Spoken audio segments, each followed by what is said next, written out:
It was a beautiful old bridge, but in the last few years, the town had moved away from that part of the river, and it was used less. It was a single-lane bridge and one of the last in the country made of wood that still allowed vehicular traffic at both ends of the road. There were weight limit warnings, welcome to the dark side, channel dive into the world of human relations, mistakes, and right decisions. Don't miss out, subscribe and join our growing community on the entrance ramps. There were warning signs restricting the right-of-way. Then, the strongest storm the town had ever experienced hit upstream. 2 trees fell into the river, and other debris got caught on them, creating a dam. An hour later, it broke, causing a wall of water, trees, and other debris to rush downstream. Later, experts said that the largest tree had plunged deep into the riverbed right in front of the bridge, as if trying to save it, but the water still broke through, and everything was swept away. Later, the depression in the river sometimes created many whirlpools. The council included this in the agenda for their next financial meeting, but the bridge was never replaced. Closer to the new town center, there was a more modern one. Road closed signs were put up at each approach and ramps at the edge, warning danger, bridge out, and that was it. "She's in the side room," Mr. Parsons said, the nurse who met me in the reception area. "I'll take you to her." I asked her how much worse my wife had gotten, but she was reluctant to answer. She directed me to a specialist, which is never a good sign. He was in my wife's room with a grim look, drew the curtain around her bed, and gestured for me to step into the corridor with him. "I'm sorry to say that your wife is deteriorating rapidly, Mr. Parsons. She has at most an hour or so left. We've given her something for the pain, but there's nothing more we can do. I'm so sorry." "Do you know what it is?" "Not yet. As you know, she was admitted with nausea and vomiting. Dilated pupils suggested drugs or some kind of food poisoning, but we emptied her stomach, and there were no drugs or toxins in her system. An hour ago, when she complained of breathing and vision problems, we called you back with the pain and muscle weakness.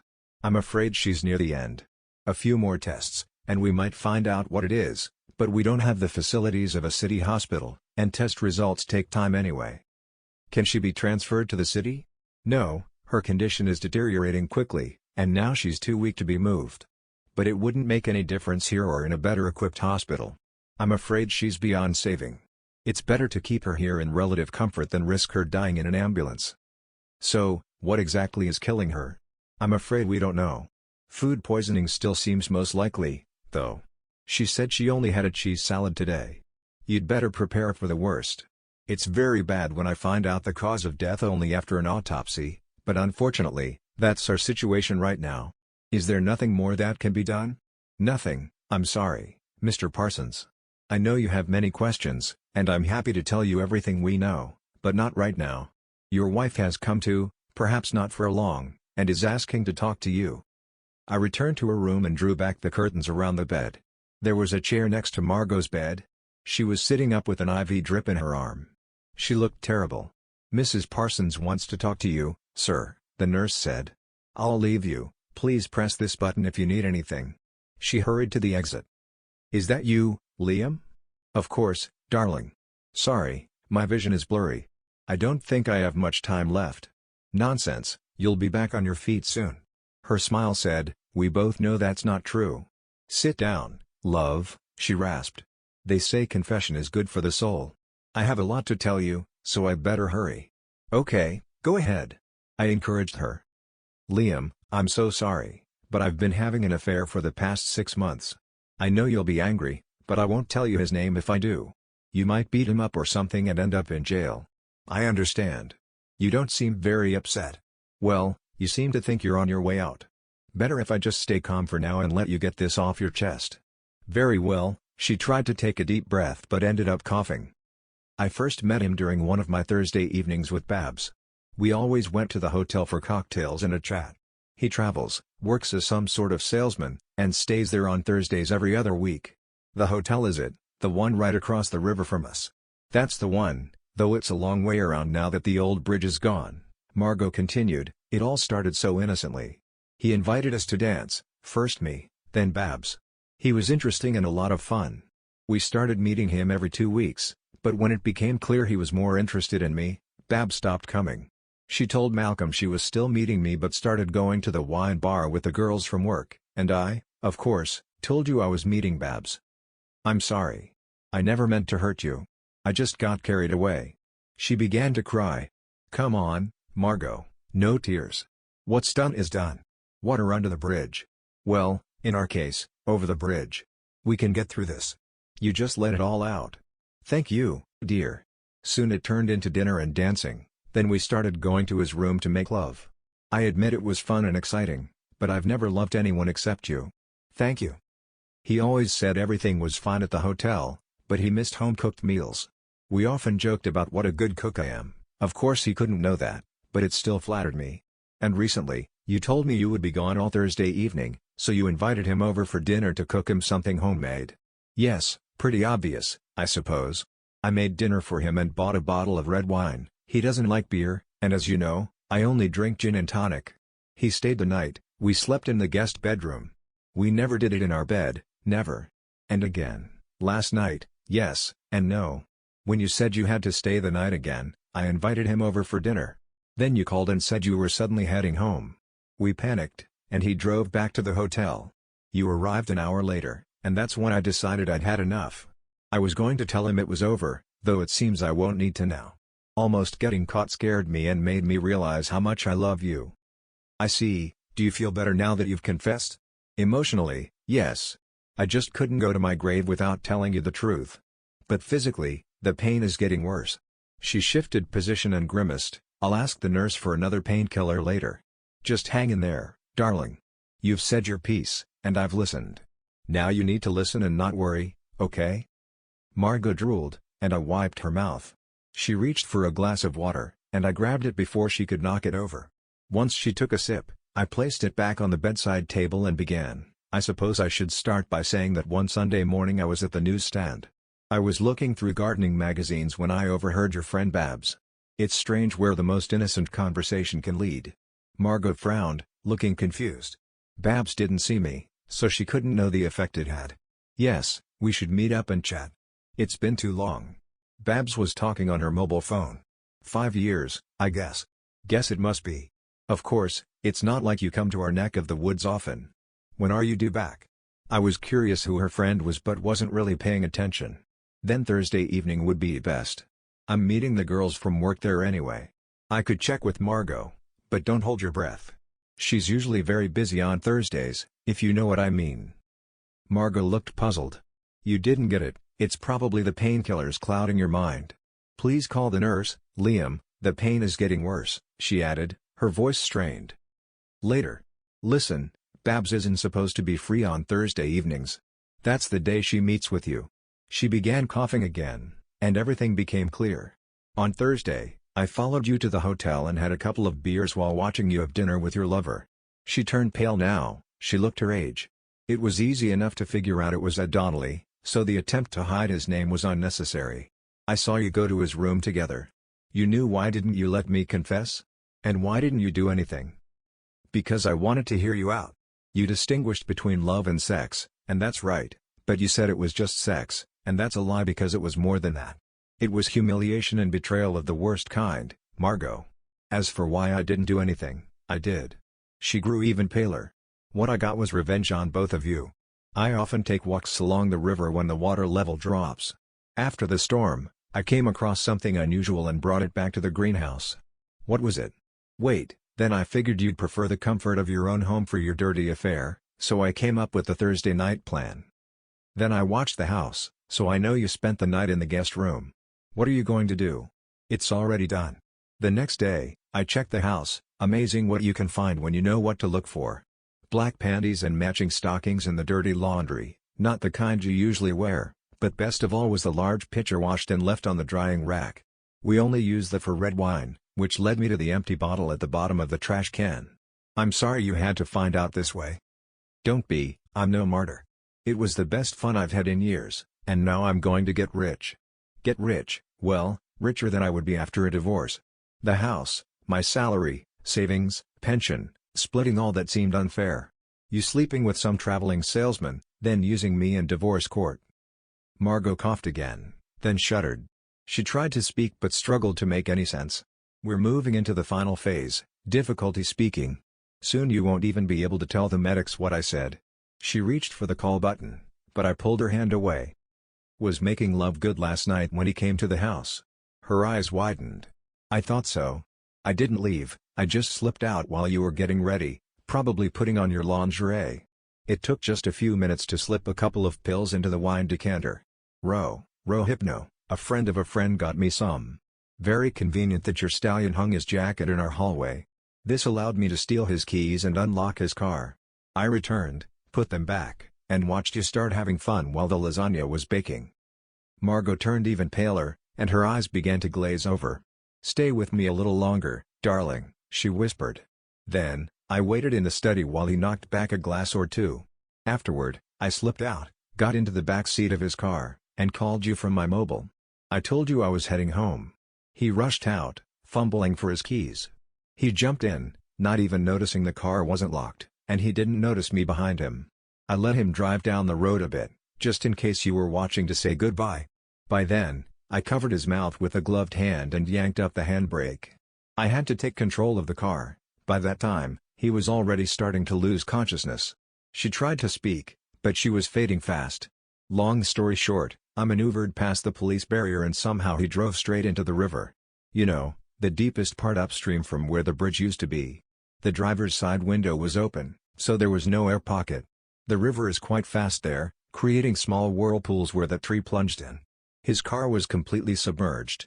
I read somewhere that it takes 2 minutes to drown. I waited 5, but he never surfaced. The Rohypnol should be long gone from his system by the time they eventually find him. When I got home, the decanter was washed and dried.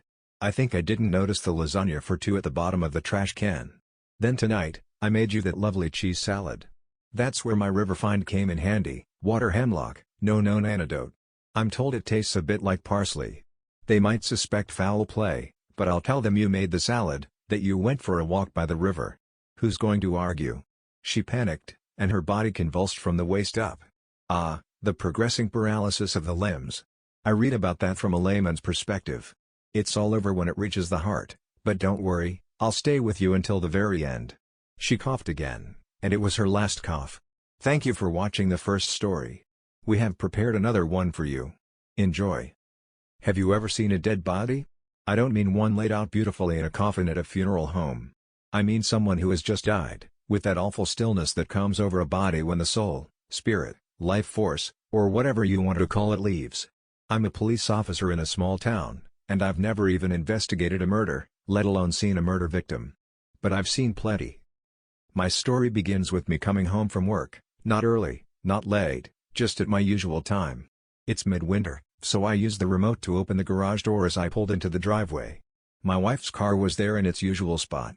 No unfamiliar cars were either in the garage or in the driveway. I parked on my usual side of the garage, a lot of usual happening here. I entered the house from the garage, no premonitions, no worries, just the usual coming home from work, entering the kitchen. I called out, "Janie, I'm home," but there was no answer. I started to feel a bit uneasy, not strongly, just a mild unease, like I wonder where she is. I walked through the kitchen to the hallway, no Janie, no sounds at all. I started up the stairs to the bedroom level, still no noise, my unease growing more serious. Almost at the top of the stairs, my unease turned into dread. Something bad was happening. I actually drew my gun for the first time in years. Our bedroom door was closed. I took a breath and half exhaled to manage the stress, turned the doorknob, and pushed the door open with my gun. I stopped. My first thought was crime, but as I stood there and took in what I was seeing, I realized it might be worse than a crime.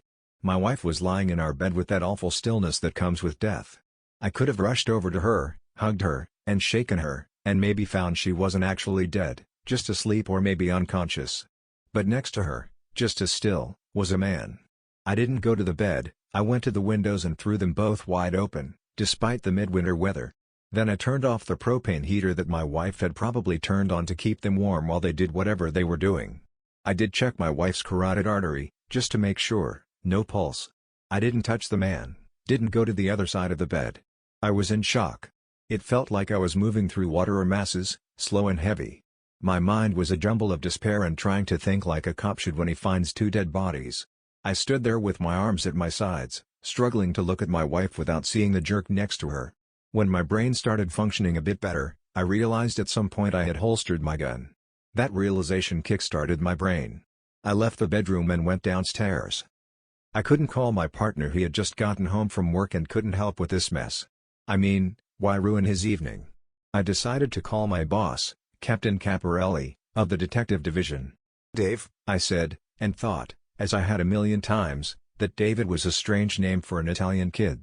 Maybe his mom had a relative named David, but hello, who is this? Dave, it's Jack." Jack Thomas? And I couldn't go on. "Jack, what happened? You just finished your shift.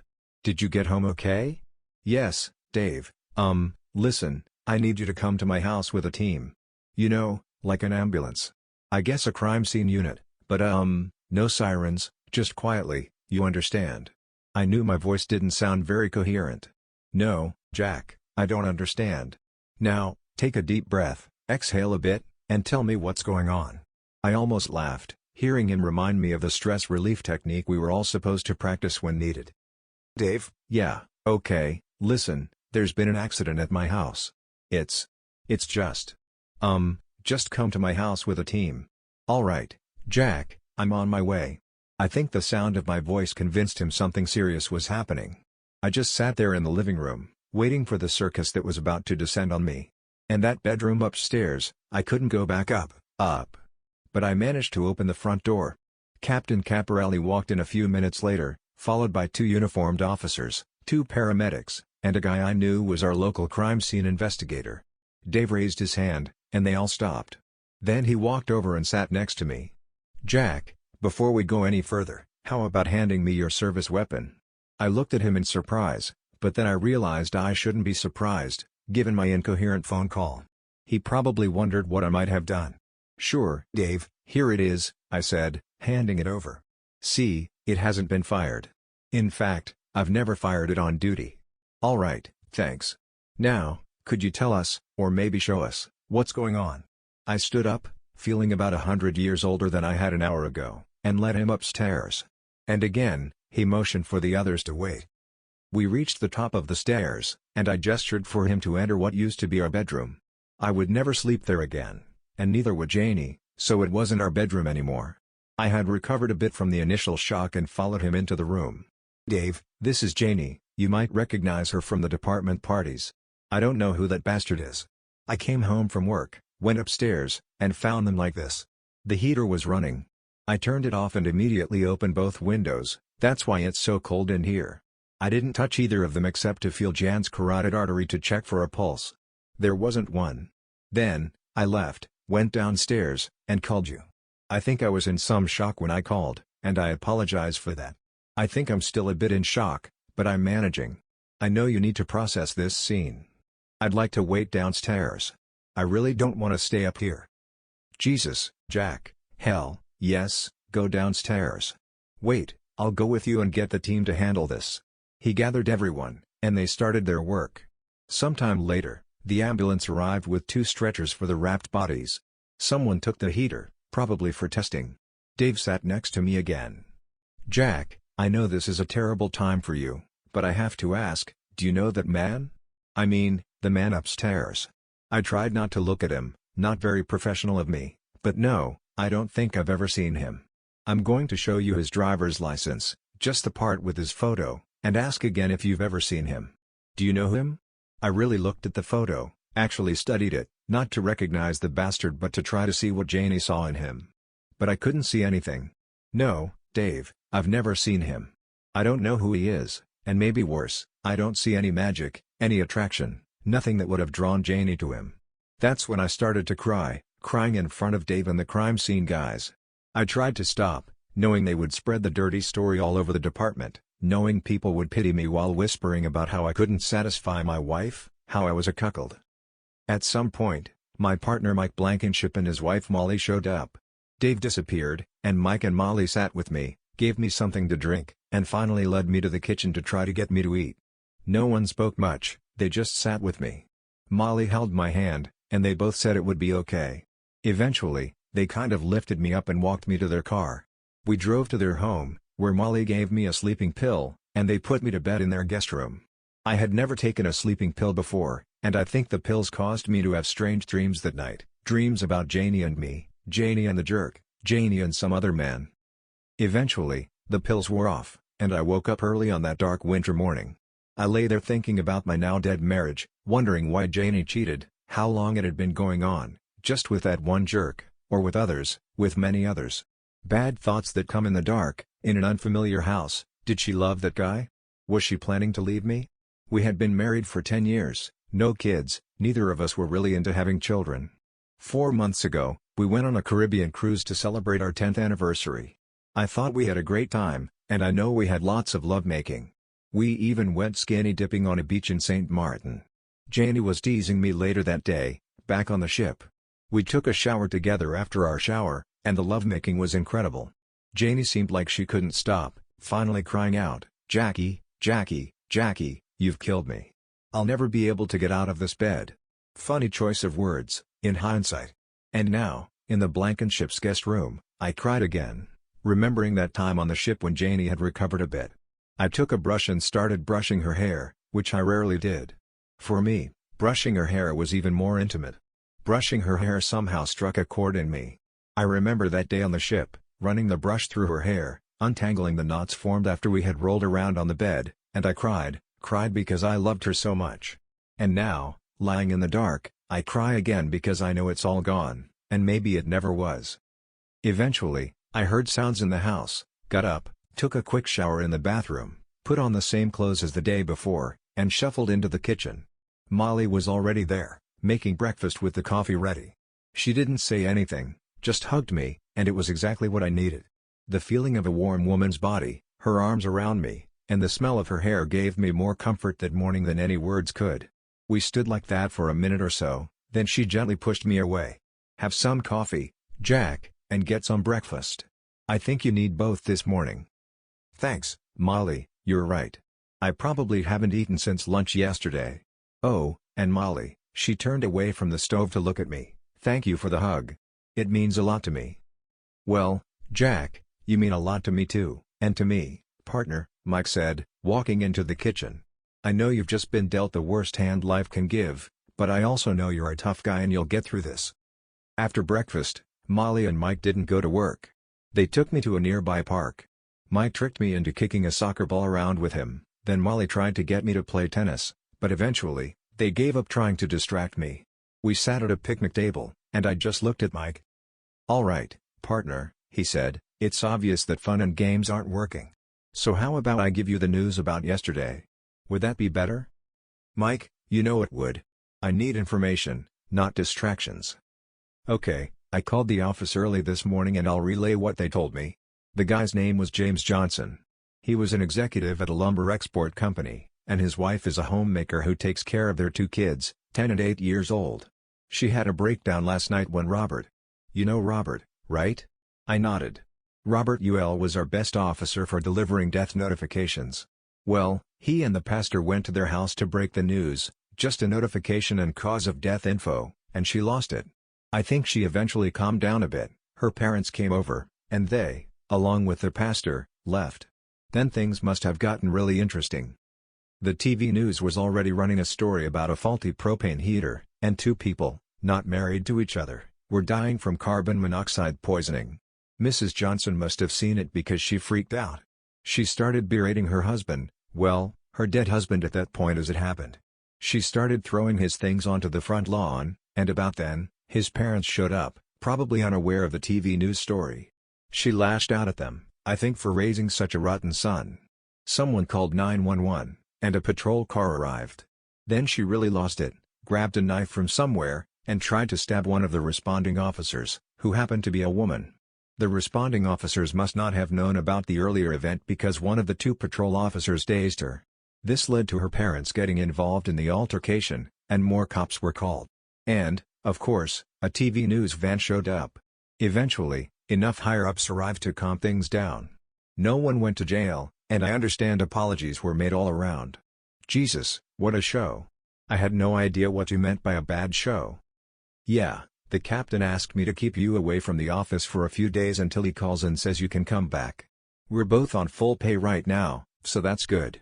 He said it might do you good to get away, maybe for a week to some warm place, maybe a cruise.